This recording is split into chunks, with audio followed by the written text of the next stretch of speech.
Lesson 8. Dharma. Dharma is a Sanskrit word which is translated into English as virtue, duty, law, righteousness, etc. None of these English words convey just the exact meaning of Dharma. We cannot improve on these definitions, but we may adopt one which fits closer into our particular conception of the truth of Dharma. So we will consider that, for the purposes of this lesson, Dharma means right action. To be more definite, we might say that Dharma is the rule of action and life best adapted to the requirements of the individual soul and best calculated to aid that particular soul in the next highest step in its development. When we speak of a man's Dharma, we mean the highest course of action for him, considering his development and the immediate needs of his soul. We think that this lesson will be timely and will answer the demands of many of our students. We hear on all sides the old question, what is right? People are not satisfied with the old answers which seem to belong to the past and which make certain forms, ceremonies, and observances equally as important, if not more so than right action and right thinking.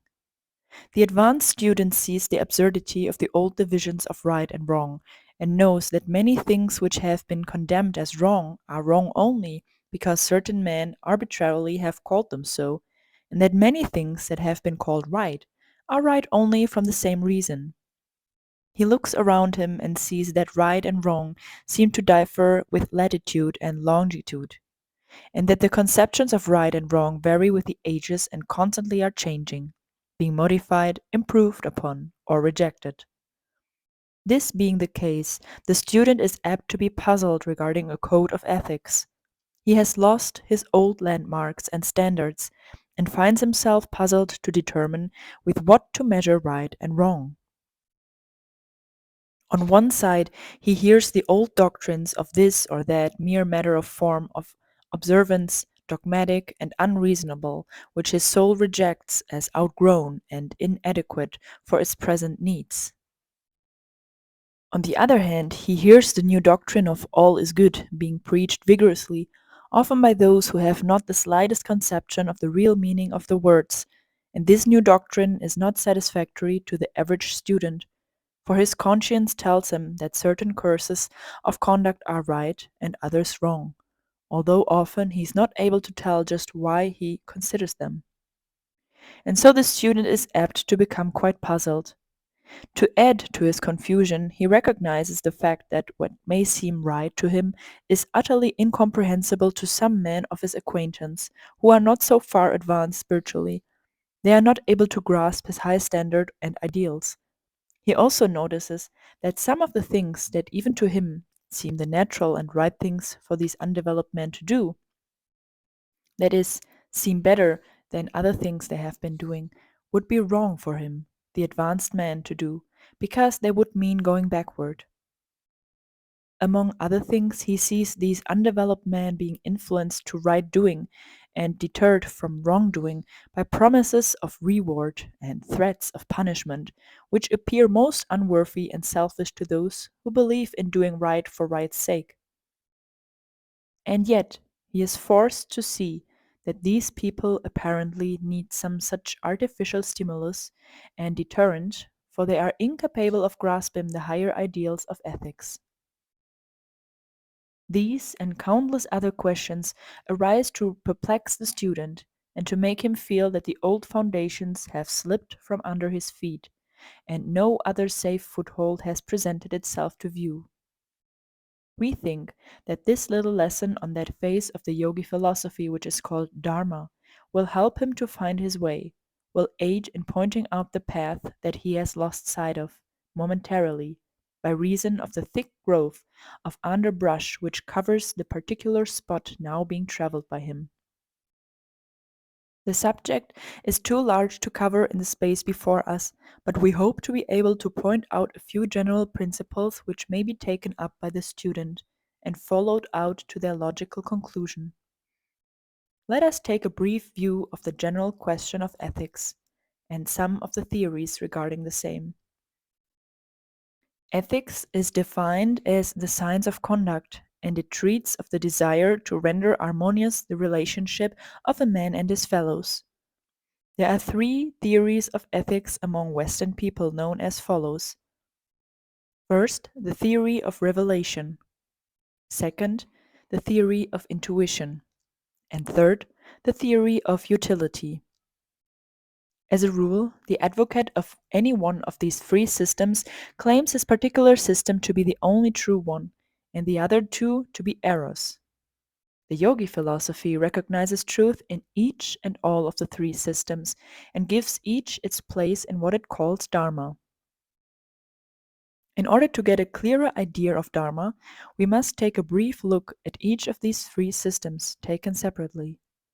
The system of ethics, based upon the theory of revelation, holds that the only basis of morality and right conduct is divine revelation, coming through prophets, priests, and teachers, called by many names.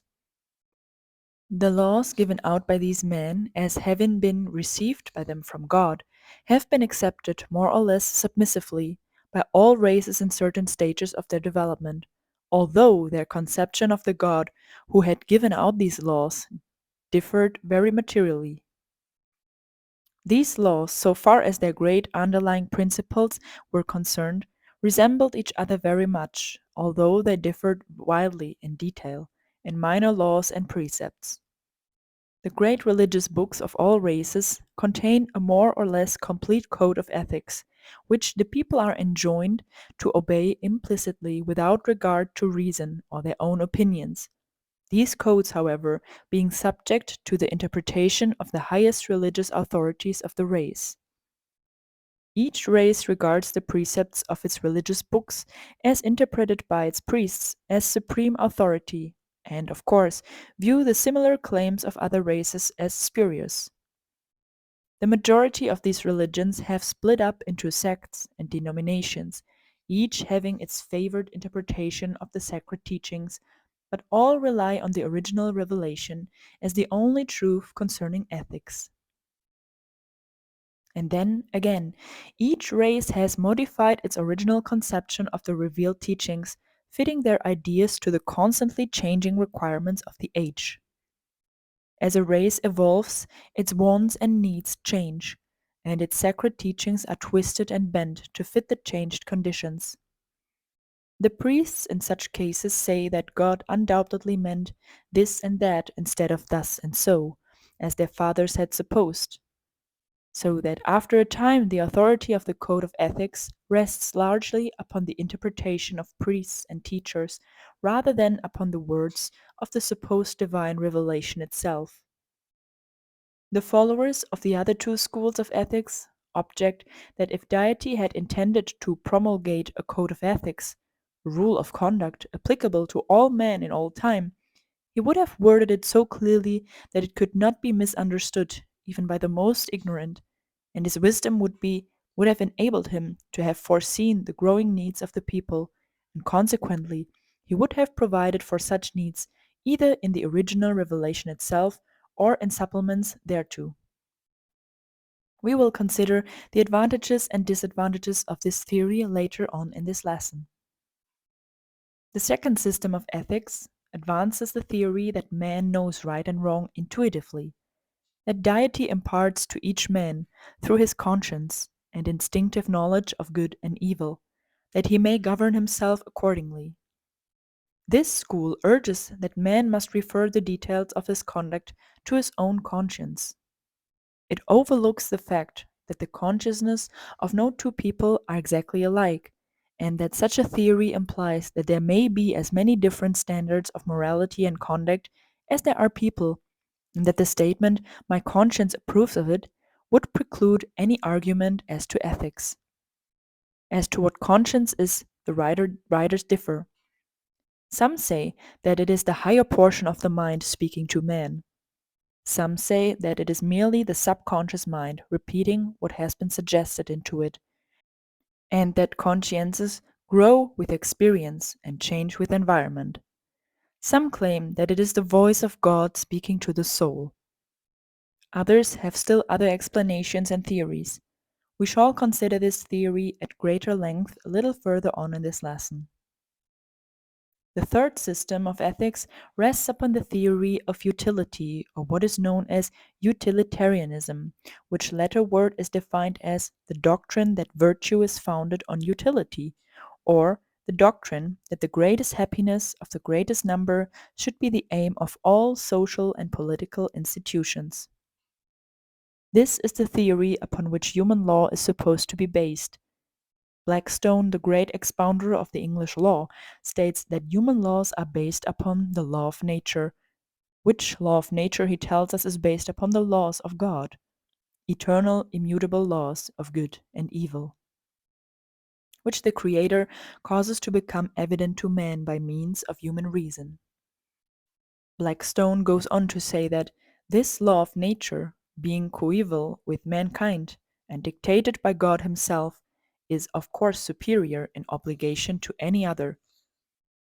No human laws are of any validity if contrary to this, and such of them are as valid derive all their force and all their authority, mediately or immediately, from this original. All this sounds beautifully simple, and one is led to wonder how it is that civilized life is not heaven on earth, until he remembers the state of modern law making and law administering, which, however, is an improvement on that of former days. It seems so easy to speak of the law of nature, but so difficult to apply that law to details of life and to administer it. Blackstone himself recognizes this fact and says, if our reason were always clear and perfect, the task would be pleasant and easy. We should need no other guide but this. But every man now finds the contrary in his own experience, that his reason is corrupt and his understanding full of ignorance and error. The man who has had much experience in courts and the processes of justice will be apt to agree with the great English lawyer in his last quoted remarks. While it is true that the laws of a nation represent the average of its best conceptions of ethics, still the conceptions change more rapidly than the law, and the latter is always a little behind the times, as compared with public opinion and conception of right and wrong. And many are the loopholes of man-made law, and the shrewd lawbreaker may safely commit almost any of the great offenses against the current conceptions of morality, providing he does it cleverly enough. Some men have a code of ethics of their own, which holds that no wrong is committed providing no law is technically broken, and so they scheme and plan, aided by able counsel, to attain their ends without violating the letter of the law. This danger being avoided, their consciences are easy. This is a very easy and simple theory of conduct for those who can live under it.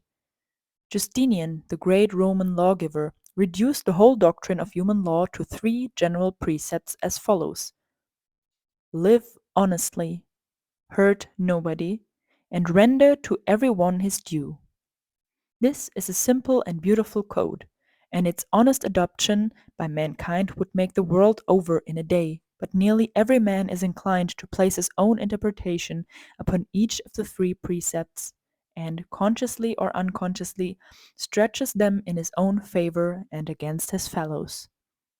It is very difficult for one, in the present state of the world, to tell just what it is to be honest, to live so that he will hurt nobody, or to render unto everybody his due, or even to tell just what everyone's due really is. However, as an example of the reason's conception of proper conduct, Justinian's precept is well worth remembering, with the purpose of following it as closely as may be. It will appeal to those who instinctively wish to give all a square deal, so far as may be, but who are unable to grasp the still higher teachings. But even those who can manage to live up to Justinian's precepts will fall far short of satisfying their neighbors, who will insist upon the observance of certain other things, many of them most ridiculous things that have grown to be the custom, or which are insisted upon by certain so-called religious authorities, not to speak of the civil ones. The followers of the utilitarian school of ethics differ one from the other in their explanations of the cause and history of ethics and rules of human conduct, some thinking that it arose from God, speaking through man's reason, and others taking the more material view that ethics, laws, morals, and rules of conduct are the product of the evolution of the race, the result of accumulated experiences, the trying of this and of that, until a fair average has been obtained. Of course, to the latter class, morals and rules of conduct are purely matters of the reason of man, having nothing to do with divine law or spiritual knowledge. Herbert Spencer, the great English scientist, is perhaps the best exponent of this last named school, his work, The Data of Ethics, being a masterpiece of reasoning along these lines. Dharma takes cognizance of each and all of these three schools of ethics, seeing that each has a bit of truth in it, and that all, combined and welded with the cement of the occult teachings, make a mighty whole. We will show how these apparently conflicting systems may be reconciled. But before doing so, it may be better to take another look at the three systems above mentioned, making an analysis of the objections to each as a complete theory, so that we may see the weakness of any one theory taken by itself, as well as the strength of the three when combined and joined together with the teachings of Dharma. Let us take them in the order given above. The theory of revelation. The principal objection urged against this theory by the advocates of the other theories is that there is no sufficient proof of the truth of the revelation. Priests always have claimed to be the mouthpieces of the Almighty, and the revelations have come through these priests in all ages. The advocates of the utilitarian theory of ethics claim that these so-called revelations, when the rule of conduct given out was really for the good of the people rather than for the benefit of the priests, were really the result of the superior reasoning of the prophet who, being head and shoulders above his people, could see what was best for their needs, and accordingly compiled such rules of conduct into more or less complete codes, stating that they had been given direct by God through the prophet, the priest placing the authorship upon God rather than upon himself, knowing that the people would be more apt to respect and obey a divine command than one emanating from a mere man. The advocates of the intuitional theory hold that the so-called revelations really arose from the conscience and intuition of the prophet, who, being a more advanced man than his people, would be apt to sense more clearly the voice of the Spirit, but who would attribute the voice of conscience to God, and who, accordingly, would so give out the message. The intuition of the people would enable them to see the rightness of the so-called divine message, and they would accept same with the approval of their consciences.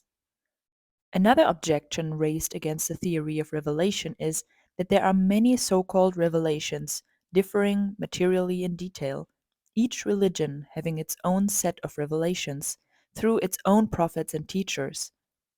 It is held that if God wished to reveal a code of morals to his people, his revelations would agree and would be given in such a way that there could be no mistaking them. It is also held that it is impossible to regard any one of these numerous revelations as authoritative, owing to the impossibility of selecting any one from the great number, as each prophet made equally strong claims that he received the revelation direct from God, and there is no supreme court to pass finally upon the matter. It is also objected to that many of the things claimed to have been directed by God have no real connection with morality, but deal with the details of the life of the people, such as the mode of slaughtering animals, the selection of kinds of food, various religious ceremonials, etc., which are as strictly enjoined as are the rules of conduct, and are equally entitled to be regarded as examples of right and wrong. Then again, there are many things sanctioned in these so-called revelations that are contrary to our modern conceptions of morality. Divine commands were given to kill enemies in a most barbarous fashion, which the law of nations now prohibits, and only savage nations now follow. In such a case, it would seem that the intuition or reason of man has raised a higher ideal than did God. The same is true of polygamy and slavery, which are not prohibited by the so called divine revelations, but which are sanctioned and allowed. A number of similar objections are urged against the theory of the divine revelation of ethics, but the main objection seems to be that there is no sufficient proof of the truth of the revelation, and that reason teaches that the so called revelations were simply the result of the human reason of the prophets, and were promulgated either with the idea of keeping the people orderly and prosperous, or else to keep the priesthood in power and authority, or both reasons. The Yogi philosophy of Dharma recognizes these objections, but answers them in its system, as we shall see later on. Second, the theory of intuition. The objection to this theory, most frequently advanced, is that the conscience is merely the result of one's teachings, environment, race, temperament, age, etc., that the conscience of one man may make it seem wrong to kill a fly, while that of another may make it seem right to kill an enemy, that the conscience of one may make it seem wrong not to share one's all with a stray comer, or to hold any property as one's own, while the conscience of another may cause him to perfectly justify himself in stealing whatever he may lay his hands upon, and even reprove him for not taking advantage of an opportunity to do so. The conscience of certain of the criminal classes is akin to that of the cat, which sees no harm in stealing the cream or bit of meat, and is only deterred by fear of punishment. The student of human nature, people, and history knows that conscience is largely a matter of race, time, environment, and temperament, and he would hesitate at accepting the voice of the conscience of any particular man as a fit source or authority for a code of morals for all people at all times. He sees that the rules of conduct emanating from the conscience of an undeveloped man would be far below the standard of the average man of our own times, while that given forth by the conscience of a highly developed man would be impossible of compliance with on the part of the average of our race today, by reason of its high precepts and fine distinctions of thought and conduct. And then conscience has made people do some things which our own conscience of today tells us is wrong. People have been burned at the stake, have had holes bored in their tongues, have been tortured physically and mentally at the dictates of the consciences of the persecutors, who were just as sincere as those whom they were persecuted. If the principle of conscience were implicitly followed, the conscience of the majority might make things very unpleasant for the minority, as it has happened many times in the past. So you see, the theory that conscience is an infallible guide may be attacked severely by its opponents.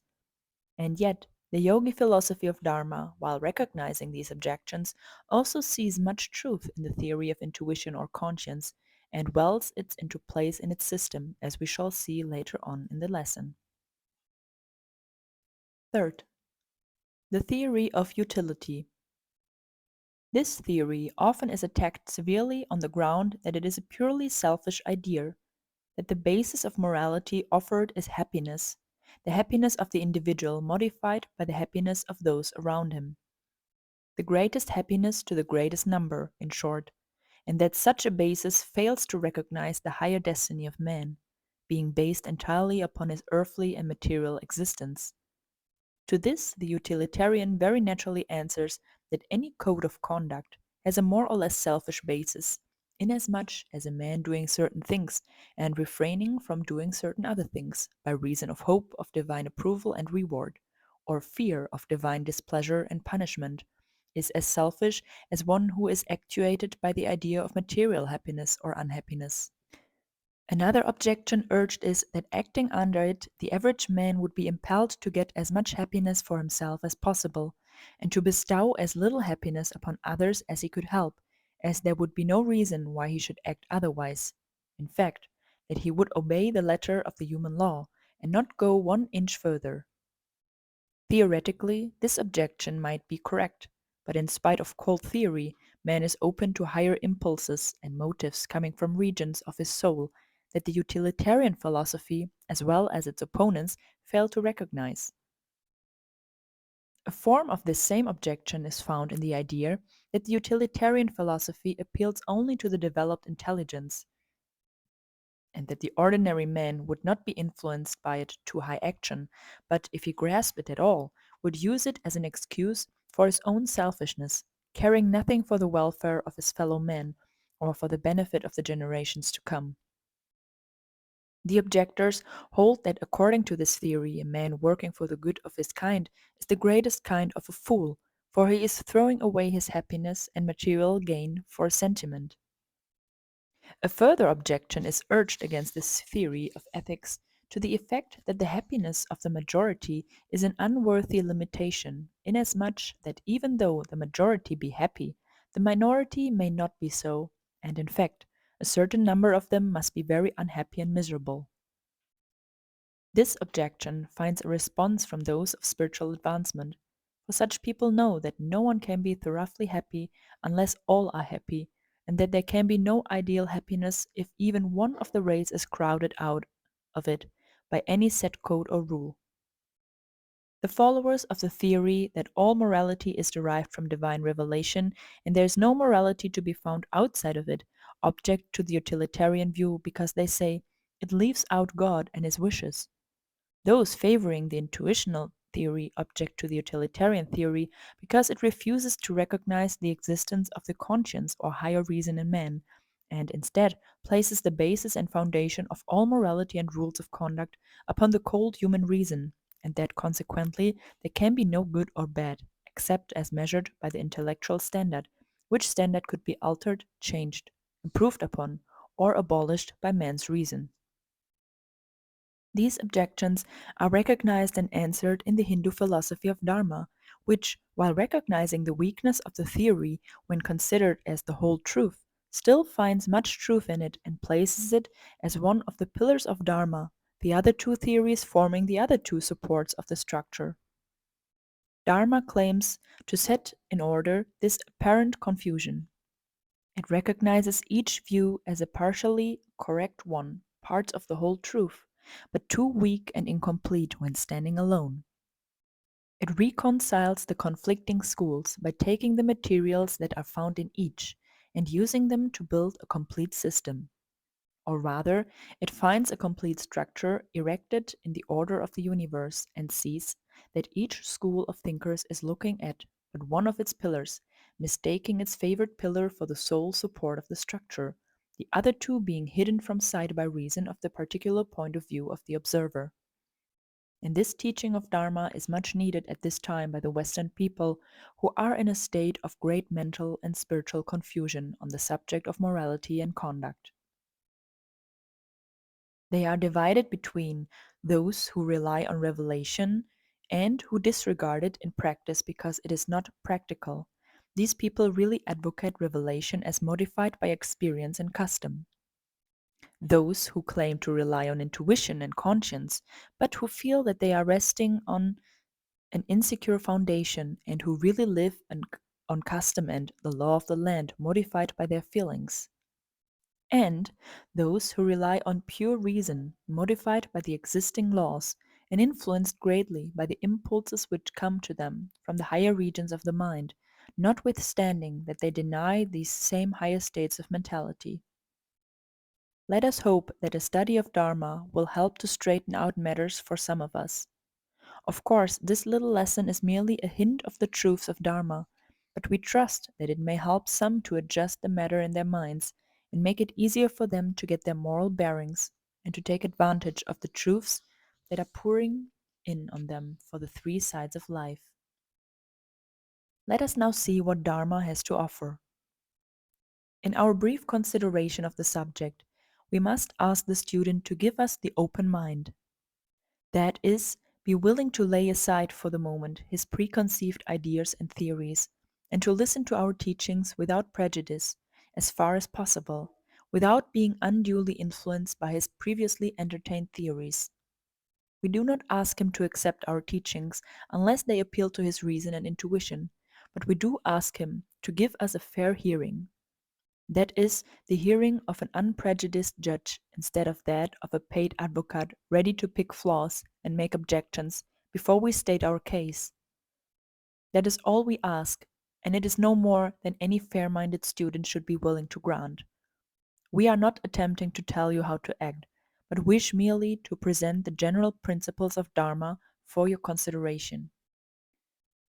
Perhaps the better way to begin our consideration of the philosophy of Dharma would be to give you an idea of how that philosophy views the three above mentioned theories of the basis of morality and rule of conduct. We shall take up each theory in turn. But before doing so, we must ask you to bear in mind the fundamental theory of the Yogi philosophy that all souls are growing souls, souls in different stages of growth and advancement along the path.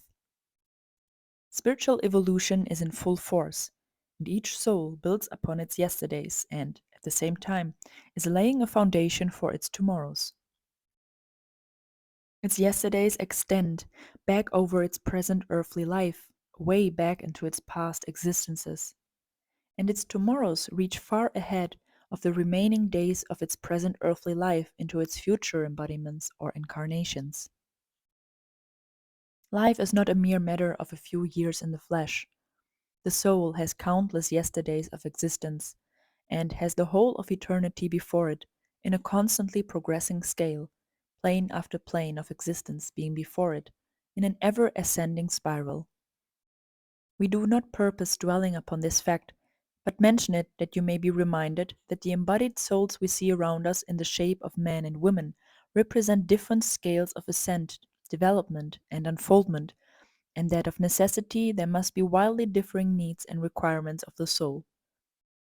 The advancing ideals of morals, conduct, and ethics are seen by the yogis as indications that the idea and illusion of separateness is falling away from the race, and that the consciousness of oneness is dawning in the minds of men.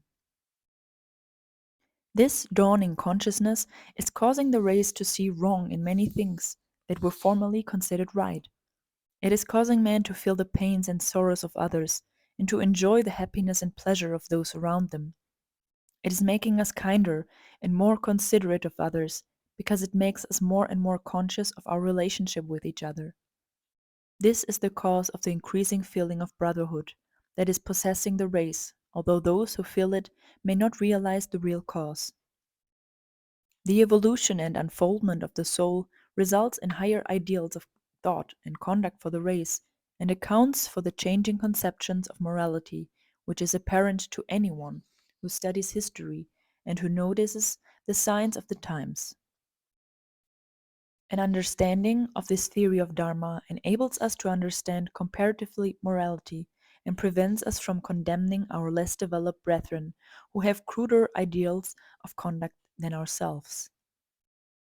The higher the degree of unfoldment, the higher the ideal of conduct and morality, although the unfoldment causes the soul to cast off many old forms and ideals which seemed the best for it in the past.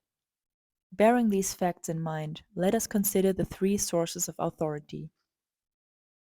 The Yogi philosophy recognizes the theory of revelation as one of the pillars supporting the edifice of Dharma. It holds that at different times in the history of the race, the Absolute has inspired certain advanced souls to give forth the teachings needed by the race at that particular time in its history.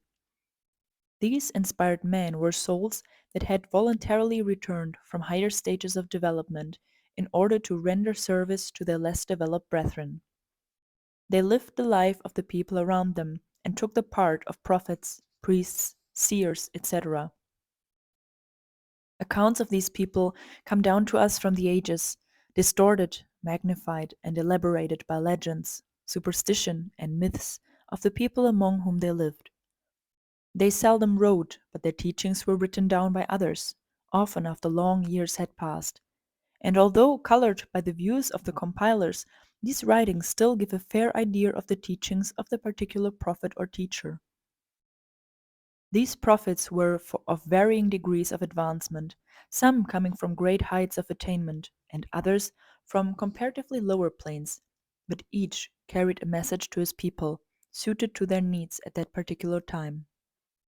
These messages were accepted more or less by the people, and the teaching worked a change in them and helped to lay a foundation for future generations to build upon. It is no discredit to these prophets or to the source from which they received their information to say that we have advanced far beyond many of their teachings and today are enabled to discard nearly all of their precepts, with the exception of a few fundamental ones which were intended to last. The religious sects are apt to insist upon the infallibility of these teachings and to hold that they were intended as rules of conduct and standards of morality for all people at all times. A moment's thought will show to folly of this idea. Take Moses, for example, and see how the details of his teachings were intended for the people of his time, and how well they fitted into their requirements, and yet how absurd many of them would be if applied to our life today. Of course, the fundamental principles laid down by Moses still obtain in full force, but the minor rules of conduct laid down for the Jewish people have been outgrown, and no one pretends to observe them. Many critics of the theory of revelation find fault with many of the rules laid down by Moses and point to their savage and barbarous nature, many of which are revolting to the ideals of today. And yet, these teachings each had a definite purpose and were intended for the aid of the slowly evolving souls in the flesh at that time. The object of all of these teachings was to help man along his evolution, to give him something just a little higher than mode of living to serve as an ideal of conduct. Some of these teachings, which seem so barbarous to us today, if examined closely in the light of the condition of the race at that time, will be seen to be just a few steps in advance of the customs of the race at the time the teachings were given. To us, on the other higher rounds of the ladder, these teachings are seen to be on a lower plane than ourselves. But if we were to stand on the round occupied by the race at that time, we would see that the teachings were a round or two higher still. It is unreasonable to insist that the highest conceivable ideals should have been given the race in its infancy. Just imagine the highest ideals of Christ submitted to the semi-barbarous tribes of Israel. But here let us call your attention to a remarkable fact, namely, that in the majority of these crude ancient teachings may be found an esoteric or secret teaching intended for the few advanced souls of that generation, and those to follow, just enough to show that the teachers understood the higher teachings. These esoteric teachings are found embedded in the exoteric teachings intended for the multitude. It has ever been so. The teachings of Christ are not understood by the masses of today, not to speak of yesterday. Look at the history of Christianity and see how the so-called followers of the Christ misunderstood his teachings. See how barbarous and savage have been their conceptions, and are even to this day. And yet, the advanced soul in every generation for the last 1900 years has been able to read the esoteric teachings between the lines of the imperfectly reported and often distorted accounts of the sayings of Jesus. And yet, Christ's teachings have done wonderful work, in spite of the lack of understanding. The ethics of the Sermon on the Mount are not enforced today. The race has not grown up to them, but future generations will live by their light and guidance. At this point, let us call your attention to the fact. The teachings of all the prophets were intended to help man in casting off the old shafts of the lower planes of the mind and to help him to work his way to the higher stage of growth. The evolution of the soul was the end aimed at, and all observances were intended for that purpose. One step at a time was and is the rule. The word spoken was not the final word, but was intended to fit in a certain place. This is the key to much that has perplexed you in the past. Another important point to remember is that all the teachings were intended to raise man up, and all were for his own benefit. They were not intended to make man perform certain duties toward God, as we have been taught to believe. God was not worrying about man's lack of consideration toward him. He was not vainglorious and demanding worship and burnt offerings to tickle his nostrils. Such ideas belong to the infancy of the race. God gets along very well without man's worship and praise. Man alone is the gainer by the love of God. The Absolute is not injured or benefited by man's actions. If the teachers and the prophets commanded that man worship God, It was solely for the purpose of bringing man's attention to the fact that there was a power above. The fact of the attention being so directed, causing man to obtain the advantage of the upward attraction of the Absolute in his unfoldment. Get out of your mind the idea that God needs your praise and worship in order to satisfy his love of approval and your statements of his exalted position. All the benefit of prayer, worship, and love of God is on the side of men. It is all one sided. To understand the teachings of the prophets of all religions, we must put ourselves in the place of the prophet and see the kind of people he had to deal with. Then will we understand that the crude commands were calculated to bring them up just one step in the scale, and they did. But because the teachings were so intended and accomplished their purpose, we must not allow ourselves to be bound by the letter of them at this time. If we grow to an understanding of the matter along the lines pointed out, we will be able to discard the chaff of the teachings and to seize upon the scattered grains of wheat still to be found in the measure. Let us make use of all the good in the old teachings, for there is still much good to be found in them. They have not as yet outlived their usefulness. But let us not bind ourselves with the worn out teachings of the past. Let us not forget the spirit of all teachings and tie ourselves to the dead letter of the old law. Let us not commit the folly of claiming that because a teaching was inspired, that it is an infallible rule of conduct for all time and all people. Let us remember the other two pillars of Dharma, intuition and reason. But at the same time, let us not sneer at the old teachings and deny their inspiration simply because they belong to a long past age and time. Let us recognize the thing for what it is and govern ourselves accordingly. And let us not suppose that the day of revelation and inspiration has passed. There is as much inspiration in Emerson as there was in the Hebrew prophets. Each was ahead of the times, and the message of each is but imperfectly understood by the multitude. Each struck a higher note in the scale. We select Emerson merely as an instance. There are many others in our own times. But there is this difference between the prophet of old and the modern seer and teacher. The ancient prophet had a following that were compelled to accept the teaching in blind faith, illuminated with but a faint degree of spiritual insight, while the people of today are able to measure the value of the teachings by the light of their souls and the aid of the reason. That is, some of the modern people may do this, the others must be content with the old teachings, for they belong to a past age of development, and not having kept pace with their brothers must remain content with the tales of the spiritual childhood. And even this is good. The Yogi philosophy recognizes the theory of intuition or conscience as the second pillar supporting the edifice of Dharma. As we have already said in the consideration of this particular theory, many persons who have devoted thought to the question of ethics are repelled by the difficulties surrounding the theory of revelation, and not being willing to accept as authoritative, infallible, and final the so-called revelations given to primitive people in the past. They deny the inspiration of these revelations and look around them for some other theory and rule of conduct. Many of such people accept the utilitarian theory as appealing to their reason, although it does not seem to fill the needs of their souls so fully as might be desired.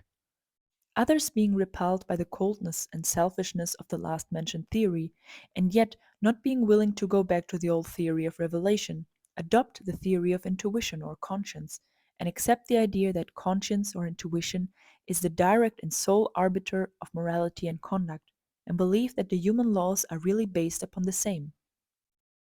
Some take the radical position that the voice of conscience or intuition is really the voice of God speaking to man, and should be obeyed implicitly, that God makes his revelations to each man. As we have stated before, this position has been severely attacked upon the ground that the conscience of no two people agree, and that it is dependent upon environment, age, race, public opinion, education, etc., and that therefore it cannot be an infallible guide, nor one safe to follow, as every man would have his own laws, which no other man would be bound to take into consideration. Dharma reconciles these two apparently conflicting opinions. Let us see what it has to say about intuition or conscience. We had hoped to take up the question of the theory of conscience or intuition, and also the theory of utility in this lesson, reserving the next lesson for an elaboration of Dharma, but we find that we have exceeded our space. Therefore, we will be compelled to postpone the consideration of conscience and utility until our next lesson, in which these features will be combined with the remarks upon the practical phases of Dharma. We trust that our students will not pass over these two lessons as too dry for careful study. They are most important and are needed by every student who is endeavoring to get his bearings, who wishes to lead the life that brings happiness, who desires to proceed along the path of attainment. The subject of conscience or intuition is particularly interesting, and we expect to bring out some important points on this subject in our next lesson. We beg that you give us attention and patience. You will be rewarded for so doing. Peace be with you.